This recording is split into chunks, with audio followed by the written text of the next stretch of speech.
చాలామంది కొత్త పేరెంట్స్, కొత్త తల్లులు రొటీన్‌గా ఓపీలో అడిగే డౌట్ ఏందంటే, వాళ్ళకి బేబీకి సరిపోయేలాగా పాలు వస్తున్నాయా లేదా? ఒకవేళ వస్తుంటే బేబీ సరిగ్గా తీసుకుంటుందా లేదా?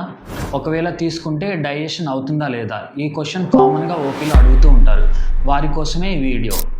హాయ్ ఎవ్రీవన్, నేను doctor Manikiran, paediatric intensivist, neonatologist, Blossom children hospital, Guntur.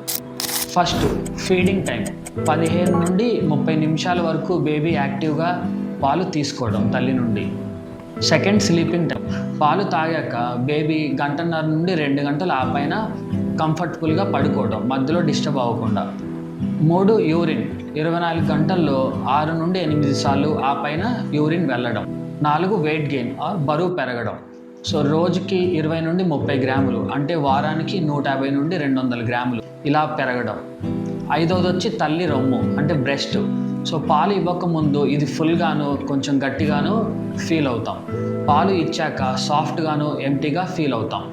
So ఈ 5 పాయింట్స్ కనుక మనం అనుకున్నట్టు ఉంటే కరెక్ట్గా మనం పాలు ఇస్తున్నట్టు, బేబీ పాలు కరెక్ట్గా తీసుకుంటున్నట్టు, డైజెషన్ బాగా అవుతున్నట్టు.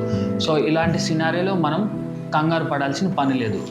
సో మనం అనుకున్న ఈ 5 పాయింట్స్ కనుక సరిగా లేదు అనుకుంటే పీడియాట్రిషియన్ దగ్గరికి వెళ్ళి ఏ స్టెప్ దగ్గర ఇబ్బంది ఉందో అది కరెక్ట్ చేసుకునే ఛాన్స్ ఉంటుంది.